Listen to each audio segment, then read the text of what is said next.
आज हम लोग फुल पत्ती वाली क्लास पर आधारित करंट अफेयर वार्षिकी में ऐप और पोर्टल के बारे में जानेंगे कि कौन सा ऐप बनाया गया और कौन सा पोर्टल कहाँ काम करेगी। जिसमें है सबसे पहले सारथी मोबाइल ऐप। सारथी मोबाइल ऐप जो कि 19 जनवरी 2000 सारथी मोबाइल ऐप जो कि 19 जनवरी 2022 को भारतीय प्रतिभूति और विनियामक बोर्ड ने निवेशकों को शिक्षित करने वाला एक मोबाइल ऐप सारथी लॉन्च किया है। और इस ऐप का उद्देश्य निवेशकों के प्रतिभूति बाजार की बुनियादी अवधारणाओं के बारे में जागरूकता पैदा करना है। यह ऐप केवाईसी प्रक्रिया, व्यापार, निपटान, म्यूचुअल फंड, हालिया बाजार के विकास, निवेशक शिकायत निवारण तंत्र आदि के बारे में ही बताएगा। नेशनल स्टॉक एक्सचेंज के आंकड़ों के अनुसार व्यक्ति निवेशकों की हिस्सेदारी वर्ष 2021 में बढ़कर 45% हो जाएगी, जो कि वर्ष 2020 में 39% ही थी। सेबी 12 अप्रैल 1992 को भारतीय प्रतिभूति और विनियामक बोर्ड अधिनियम 1992 के प्रावधानों के तहत स्थापित एक वैधानिक निकाय है। उसके बाद है शस्त्र ऐप। दिल्ली पुलिस बल ने देश में पहली बार स्मार्ट कार्ड शास्त्रीय लाइसेंस पेश किया है। दिल्ली पुलिस की 75वीं वर्षगांठ के अवसर पर 16 फरवरी 2022 को केंद्रीय गृह मंत्री अमित शाह द्वारा स्मार्ट कार्ड और शस्त्र ऐप का औपचारिक रूप से शुरुआत की गई है। दिल्ली पुलिस लाइसेंसिंग इकाई ने मौजूदा हथियार लाइसेंस पुस्तिका स्मार्ट कार्ड शस्त्र लाइसेंस से बदलने का निर्णय लिया। पुलिस के अनुसार अंतर्निहित सुरक्षा विशेषताओं वाले स्मार्ट कार्ड का ले जाना संभालना आसान है। शस्त्र लाइसेंस धारकों के डेटा के सत्यापन के बाद इसे इन हाउस प्रिंट किया जाएगा। प्रभावी पुलिसिंग के लिए स्मार्ट कार्ड शस्त्र लाइसेंस को मोबाइल एप्लीकेशन शस्त्र ऐप के माध्यम से ई-बीट बुक के साथ भी जोड़ा गया है। चीनी ऐप्स पर प्रतिबंध। इलेक्ट्रॉनिक और आईटी मंत्रालय द्वारा भारतीयों की प्राइवेसी को सुरक्षा के खतरे के बताते हुए 14 फरवरी 2022 को भारत सरकार ने 54 चीनी ऐप पर प्रतिबंध लगा दिए। उनके अनुसार ये ऐप जैसे दूसरे देशों में भारतीयों के संवेदनशील डेटा सर्वर को ट्रांसफर कर रहे थे। इन ऐप को आईटी कानून 2000 की धारा 1 के अंतर्गत प्रतिबंधित किया गया। इसमें से कई ऐप टेंसेंट, अलीबाबा और गेमिंग कंपनी नेटईज जैसी बड़ी चीनी टेक्नोलॉजी कंपनियों के हैं, जो कि वर्ष 2020 में देश में सुरक्षा को खतरा मानते हुए 270 ऐप्स पर लगाए गए बैन के बाद भी रीब्रांड होकर भारत में लॉन्च किए गए थे। तंबाकू छोड़ो ऐप।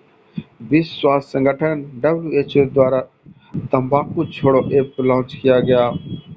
यह एप्लीकेशन लोगों को धूम्रपान सहित अन्य नए उत्पाद के रूप में तंबाकू छोड़ने में मदद करता है।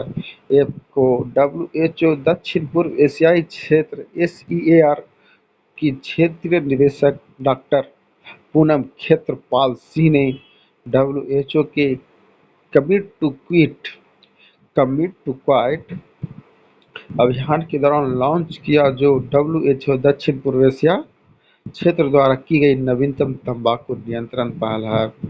WHO द्वारा सभी प्रकार के तंबाकू को लक्षित करने वाला पहला ऐप उपयोगकर्ताओं को ट्रिगर्स की पहचान करने, उनके लक्ष्य निर्धारित करने, क्रेविंग को प्रतिबंधित करने और तंबाकू छोड़ने के लिए ध्यान केंद्रित करने में मदद करता है। तंबाकू विश्व में रोके जा सकने वाली मौतों का प्रमुख कारण है, जिसके प्रत्येक वर्ष लगभग 8 मिलियन लोगों की मौत होती है। Night navigation mobile app. Assam नदिया में night navigation mobile application launch करने वाला भारत का पहला राज्य बन गया।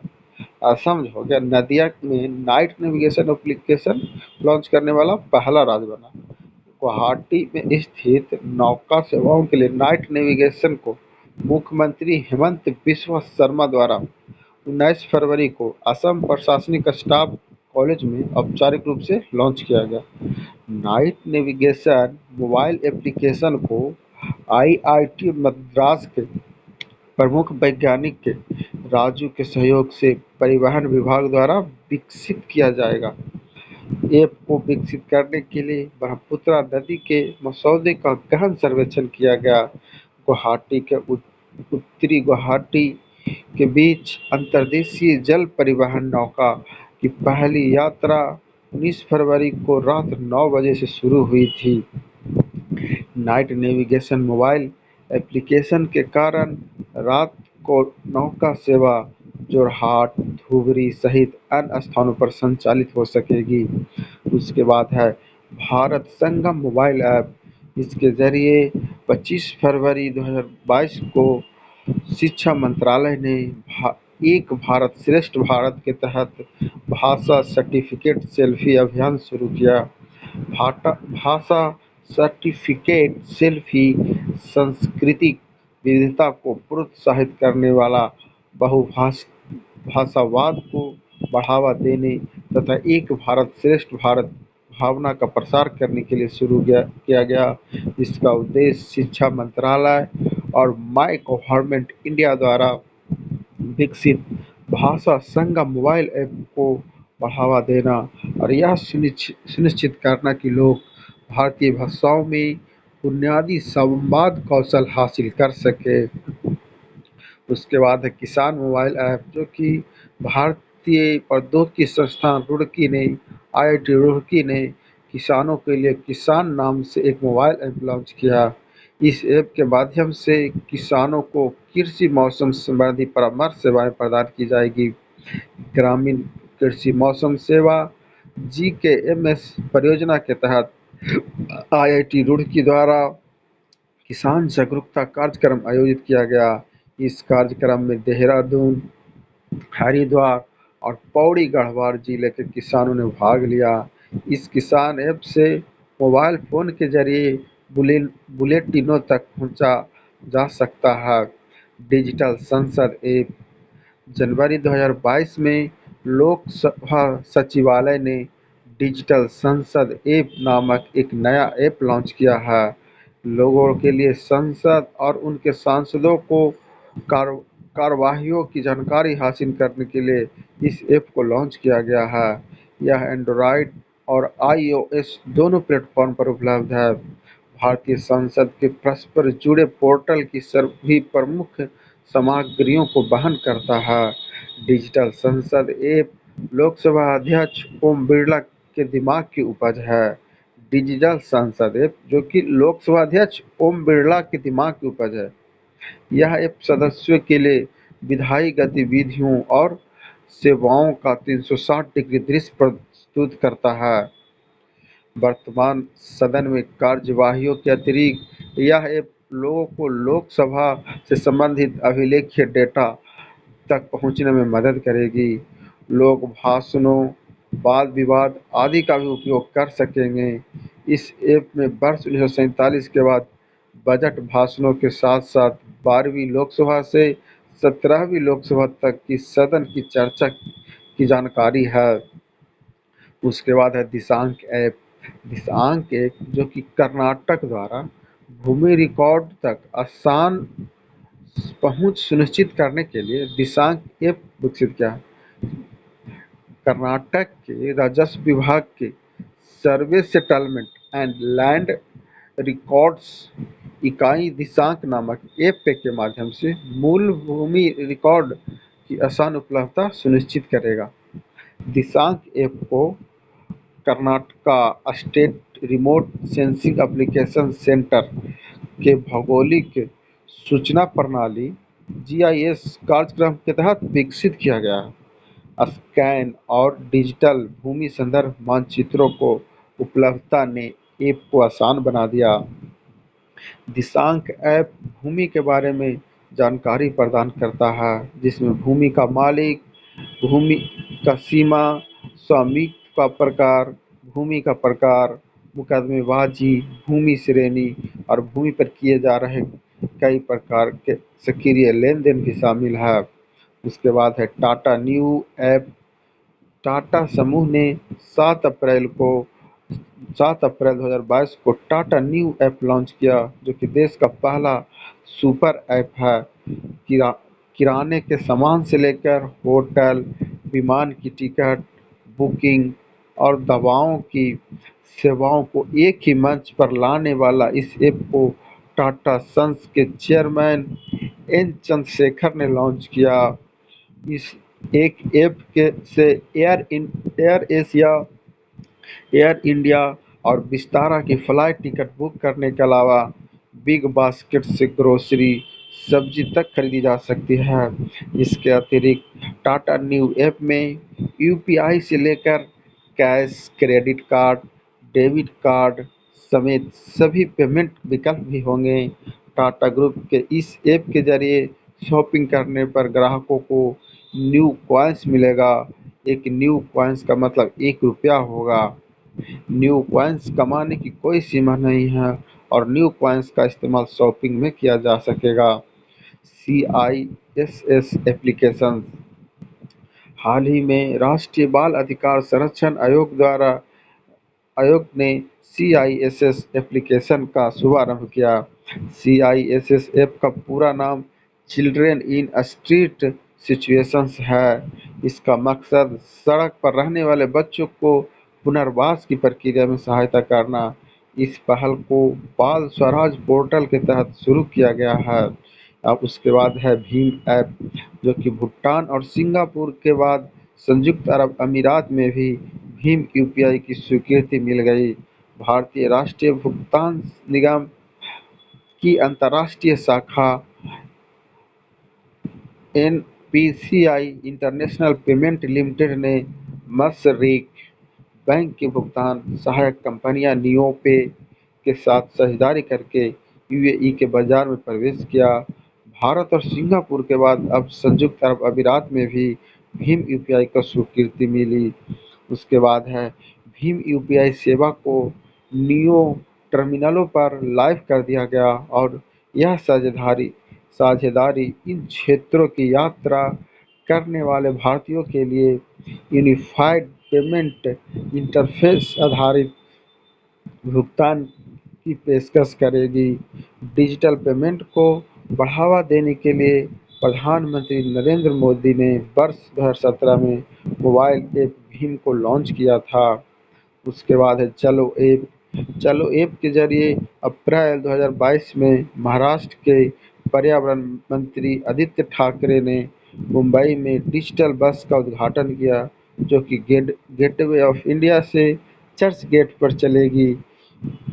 इस एक अनूठे टैप इन टैप आउट सुविधा के साथ लॉन्च किया गया। यह सुविधा इस रूट की सभी 10 बसों में लागू की जाएगी एवं बाद में शहर के सभी 438 रूटों पर इसका विस्तार किया जाएगा। यह देश की पहली 100% डिजिटल बस सेवा है, जिसका उद्देश्य बस टिकट प्रणाली के डिजिटलीकरण को बढ़ावा देना है। यह प्रणाली यात्रियों की सुगमता प्रदान करेगी, क्योंकि अपने स्मार्ट कार्ड का उपयोग कर या स्मार्टफोन पर चलो ऐप के जरिए माध्यम से टैप इन करने में सक्षम होंगे। इसके बाद है vehicle movement tracking system mobile app. इसमें हरियाणा के मुख्यमंत्री मनोहर लाल खट्टर ने रेत और अन्य खनन सामग्री ले जाने वाले वाहनों को ट्रैक करने के लिए एक vehicle movement tracking system mobile app launch किया है। इस ऐप का इस्तेमाल हरियाणा के सभी जिलों में अलग-अलग चेक पॉइंट पर किया जाएगा। इस वाहन के प्रकार, वाहन संख्या, आने-जाने और चालक की डिटेल सहित सभी वाहन विवरण संग्रहित किए जाएंगे। अपंजीकृत व्यक्तियों को बालू खनन के क्षेत्र में प्रवेश की अनुमति नहीं होगी। इस ऐप को राष्ट्रीय सूचना विज्ञान केंद्र हरियाणा द्वारा इन हाउस डिजाइन विकसित किया गया है। ऐप का इस्तेमाल हरियाणा के सभी जिलों में अलग-अलग चौकियों पर किया जाएगा।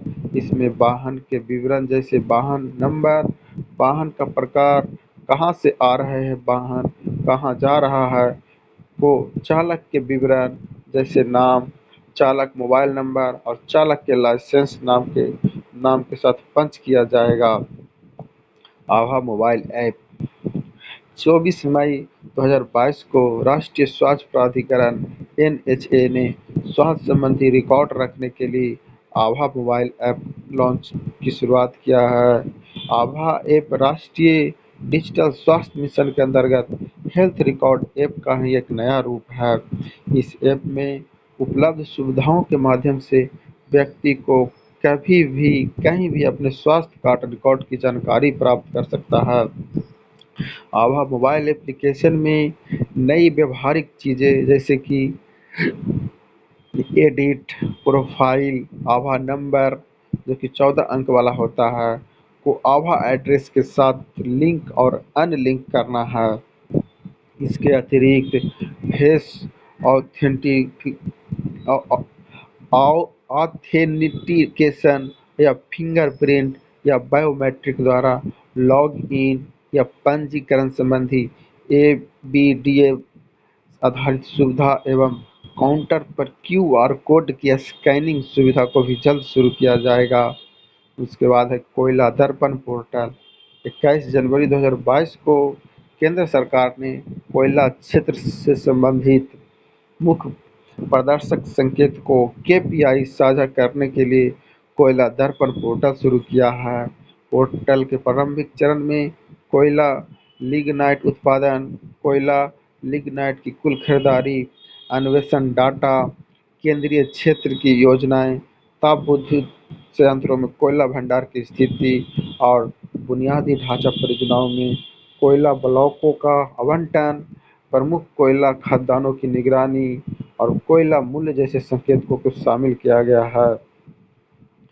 फिर है ई डार नामक पोर्टल। यह ई डार नामक पोर्टल है जो कि सड़क परिवहन एवं राजमार्ग मंत्रालय ने ई डार नामक पोर्टल विकसित किया है। यह पोर्टल सड़क दुर्घटनाओं की तत्काल जानकारी प्राप्त करने के लिए साथ ही दुर्घटना के मुआवजे संबंधी दावों को तेजी से निपटने के लिए मदद करेगा।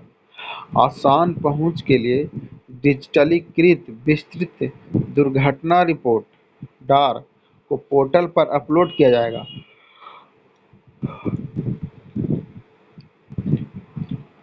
और वेब पोर्टल को एकीकृत सड़क दुर्घटना डेटाबेस से जोड़ा जाएगा।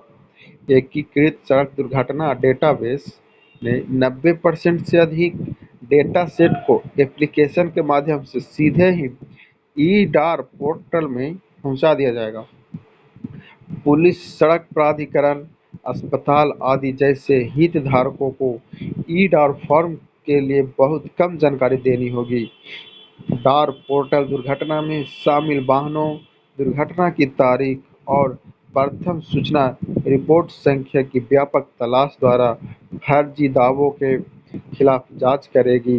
पोर्टल के अन्य सरकारी पोर्टलों से जोड़ा जाएगा जिससे वाहन या ड्राइविंग लाइसेंस संबंधी विवरण या वाहनों के पंजीकरण के बारे में जानकारी प्राप्त की जाएगी। उसके बाद है स्पाइस एक्सचेंज पोर्टल। जनवरी 2022 में भारतीय मसाला board, spice board of India द्वारा spice exchange portal spice exchange India launch किया गया है। यह पोर्टल वैश्विक स्तर पर भारतीय मसाला निर्यातकों और खरीदारों के माध्यम से एक मीटिंग पॉइंट के रूप में कार्य करेगी, जो को देश का एक अपना पहला प्लेटफॉर्म है। इस प्लेटफॉर्म को केंद्रीय वाणिज्य और उद्योग मंत्रालय द्वारा लॉन्च किया गया है। इस पोर्टल में खरीदारों एवं विक्रेताओं को जोड़ने के लिए आर्टिफिशियल इंटेलिजेंस का उपयोग किया गया है। भारत को विश्व का स्पाइस बॉल कहा जाता है। Spice ball of the world Bharat को कहा जाता है। उसके बाद है NIPER अनुसंधान पोर्टल, जो कि केंद्रीय रसायन एवं उर्वरक मंत्री मनसुख मांडविया ने 28 जनवरी 2022 को नीति आयोग के डॉक्टर के पॉल की उपस्थिति में एनआईपीआर के अनुसंधान पोर्टल का शुभारंभ किया। National institute of pharmaceutical education and research का एक ऐसा अनुसंधान पोर्टल है जिसे सभी एनआईपीआर और उनकी शोध गतिविधियां, पेटेंट दायर और प्रकाशन की जानकारी के बारे में सूचनाओं को एक स्थान पर प्रसारित करने का उद्देश्य है, ताकि उद्योग वे अन्य हितधारकों के बारे में जान सकेंगे। इस पोर्टल का उद्देश्य चल रहे शोध कार्यों की उपलब्ध को प्रमाणित करना है। यह अनुसंधान पोर्टल सरकार के भीतर विभिन्न विभागों के अनुसंधान संस्थानों और उद्योग के साथ इन संस्थानों का भी साथ लाने का प्रयास करेगा। स्वराज्यबिलिटी स्वराजेबिलिटी भारतीय प्रौद्योगिकी संस्थान हैदराबाद ने आईआईटी हैदराबाद ने विकलांगों के लिए एक कृत्रिम बुद्धिमत्ता एआई आधारित नौकरी पोर्टल विकसित किया है। इसका नाम स्वराजेबिलिटी रखा गया है। यह भारत में अपनी तरह का पहला मंच है। यह पोर्टल उपलब्ध जानकारी का विश्लेषण करेगा और नौकरी तलाशने वालों के लिए आवश्यक प्रशिक्षण का सुझाव देगा। अधिकतम पहुंच के लिए यह पोर्टल वेब और मोबाइल फोन दोनों पर उपलब्ध होगा। इसका परियोजन कोटा कोटक महिंद्रा द्वारा वित्त पोषित किया गया है। आईआईटी हैदराबाद ने youth for jobs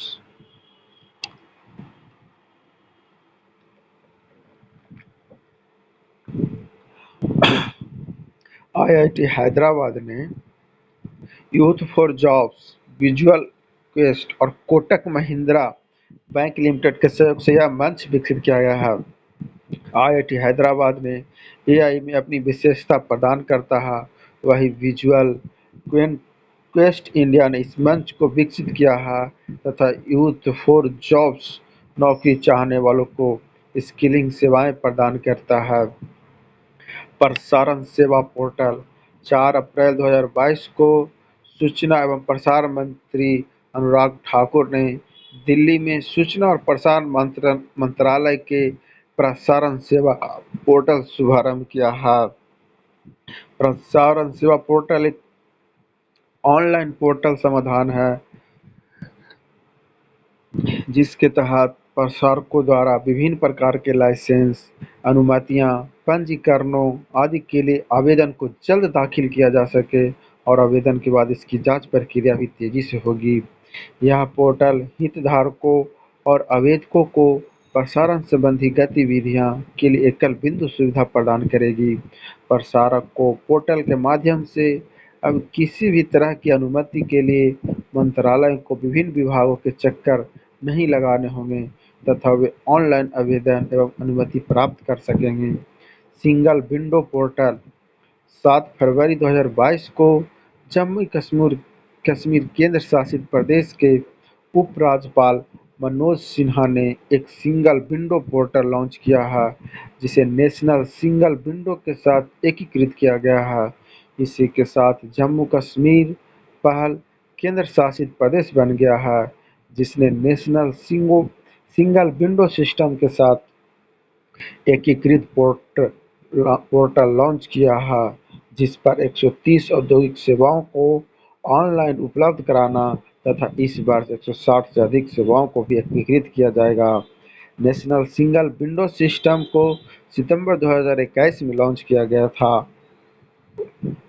DBT Bharat portal DBT Bharat portal पर 53 विभिन्न मंत्रालयों का केंद्र परियोजन और केंद्रीय क्षेत्र के 313 योजनाओं का यह सुनिश्चित करने के उद्देश्य से जोड़ा गया है कि लाभार्थियों को पोर्टल के तहत सटीक रूप से लक्षित किया जा सके और प्रत्यक्ष लाभ अंतरण डायरेक्ट बेनिफिट ट्रांसफर डीबीटी कार्यक्रम 1 जनवरी 2013 को सरकार की वितरण प्रणाली में सुधार करने के उद्देश्य से किया गया था। मूल रूप से यह योजना उस धन का दुरुपयोग रोकने के लिए है जिसे किसी भी सरकारी योजना के लाभार्थी तक पहुंचने से पहले ही बिचौलिया और अन्य भ्रष्टाचारी हड़पने की जुगत में रहते हैं। प्रत्यक्ष लाभ हस्तांतरण से जुड़ी सबसे बड़ी विशेषता यह है कि इसमें किसी बिचौलिए की कोई भूमिका नहीं है। यह योजना सरकार तक लाभार्थियों के बीच सीधे चलाई जा रही है। इस योजना के तहत केंद्र सरकार लाभार्थियों को विभिन्न योजनाओं के अंतर्गत दी जाने वाली सब्सिडी का भुगतान सीधे उनके बैंक खाते में आधार कार्ड के जरिए करती है। उसके बाद है टेम्पल 360 पोर्टल। संस्कृति मंत्रालय ने टेम्पल 360 पोर्टल लॉन्च किया है, जिसका अनावरण संस्कृति राज्य मंत्री मीनाक्षी लेखा द्वारा किया गया है। यह अनूठा पोर्टल है जिसके माध्यम से देश भर के श्रद्धालु मंदिरों या प्रमुख तीर्थ स्थलों के ऑनलाइन दर्शन कभी भी कहीं भी कर सकते हैं। आज़ादी के अमृत महोत्सव के अनुरूप तैयार इस पोर्टल पर देश के विभिन्न मंदिरों के लाइव कैमरा फीड उपलब्ध कराए जाएंगे, जिस पर कोई भी व्यक्ति वेबसाइट के माध्यम से देश के मंदिरों में विभिन्न लाइव कैमरा फीड द्वारा चौबीसों घंटे मंदिर के दर्शन प्राप्त कर सकता है। शीघ्र ही श्रद्धालु इस पोर्टल पर चार धामों अर्थात बद्रीनाथ, द्वारिका, रामेश्वरम और पुरी से 12 ज्योतिर्लिंग के साथ-साथ अनुष्ठानों की लाइव स्ट्रीमिंग द्वारा दर्शन प्राप्त कर सकेंगे। उसके बाद है राष्ट्रीय पुरस्कार पोर्टल, जो कि 9 जून 2022 को केंद्र सरकार के विभिन्न मंत्रालय, विभागों और एजेंसियों के विभिन्न पुरस्कारों की नामांकन प्रक्रिया को पारदर्शिता को बनाने एवं जन भागीदारी सुनिश्चित करने के लिए राष्ट्रीय पुरस्कार पोर्टल की लॉन्च शुरुआत की गई है। इन सभी पुरस्कारों को एक डिजिटल प्लेटफॉर्म के अंतर्गत एक साथ लाने के लिए विकसित किया गया। पोर्टल का उद्देश्य क्या है? सरकार द्वारा स्थापित विभिन्न पुरस्कारों को और व्यक्तियों को, संगठनों को नामांकित करने की सुविधा प्रदान करेगा। उसके बाद है भारतीय व्यापार पोर्टल। केंद्रीय और उद्योग मंत्री केंद्रीय वाणिज्य और उद्योग राज्य मंत्री अनुप्रिया पटेल, जो कि नई दिल्ली के भारतीय व्यापार पोर्टल का शुभारंभ किया नई दिल्ली में। यह पोर्टल भारतीय निर्यातकों और विदेशी क्रेताओं के लिए अंतर्राष्ट्रीय व्यापार केंद्र के रूप में काम करेगा।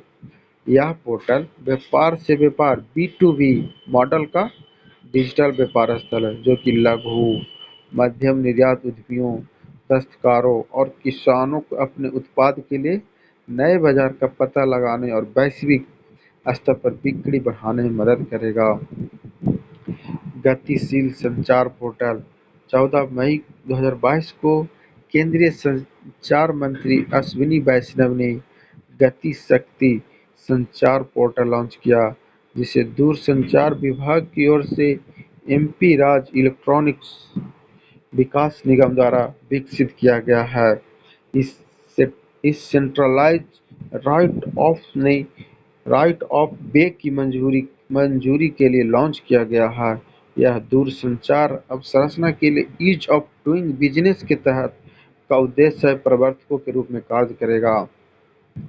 Indian alumni portal India alumni portal, जो कि 9 अप्रैल 2022 को भारतीय संस्कृति संबंधी परिषद ICCR ने छात्रवृत्ति सहित अन्य माध्यमों से भारत में पढ़ाई पूरी कर चुके दूसरे देशों के छात्रों को जोड़ने एवं बदलती वैश्विक परिस्थिति में देश की सॉफ्ट पावर को मजबूत बनाने की पहल के तहत इंडिया एलुमनाई पोर्टल की शुरुआत की है। 9 अप्रैल को ICCR के 72वें स्थापना दिवस के मौके पर विदेश एवं संस्कृति राज्य मंत्री मीनाक्षी लेखी और ICCR के अध्यक्ष विनय सहस्त्रबुद्धे ने इस पोर्टल की शुरुआत की है। इंडिया एलुमनाई पोर्टल के द्वारा भारत में पढ़ाई कर चुके विदेशी छात्रों से पुनः संपर्क कर उन्हें कई प्रकार की गतिविधियों के साथ जोड़ना जाएगा।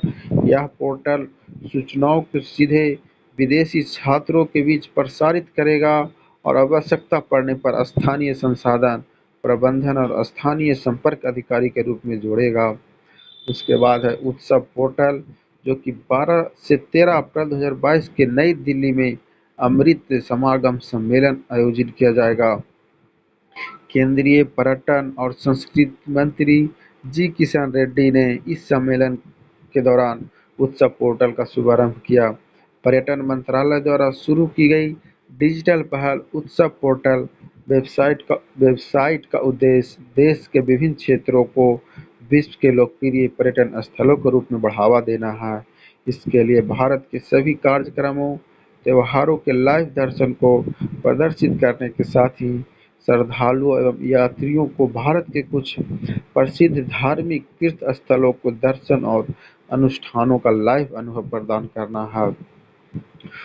उत्सव पोर्टल पर आधिकारिक सोशल मीडिया लिंक, आधिकारिक वेबसाइटें, विवरणिका और आयोजन समिति के संपर्क विवरण एवं हवाई, रेल, सड़क मार्ग से आसानी से गंतव्य तक पहुंचने की जानकारी उपलब्ध होगी। ई-लर्निंग पोर्टल डाक कर्मयोगी 28 जून 2022 को संचार मंत्री अश्विनी वैष्णव और संचार राज्य मंत्री देवू सिंह चौहान ने दिल्ली में डाक सेवा एवं कर्मचारियों के उन्नयन का बेहतर सेवाएं प्रदान करने के उद्देश्य से डाक विभाग का ई-लर्निंग पोर्टल डाक कर्मयोगी लॉन्च किया है। विभिन्न इस पोर्टल को मिशन कर्मयोगी के तहत इन हाउस विकसित किया गया है, जिसे न्यूनतम सरकार और अधिकतम शासन के तहत नौकरशाही में दक्षता लाने की दृष्टि से प्रधानमंत्री द्वारा परिकल्पित किया गया है। उसके बाद है संभव पोर्टल। उत्तर प्रदेश के ऊर्जा और शहरी विकास मंत्री अरविंद शर्मा ने उत्तर प्रदेश में 2 विभाग, जो कि एक सार्वजनिक शिकायत और निगरानी कार्यक्रम और योजनाओं को निपटाने के लिए संभव systemic administration mechanism for bringing happiness and value portal launch किया है। पोर्टल www.sambhav.up.government.in जनता से प्राप्त शिकायतों को उन अधिकारियों को फ्लैग करने के लिए एक मंच के रूप में काम करा, जिन्हें लॉगिन आईडी प्रदान की गई है।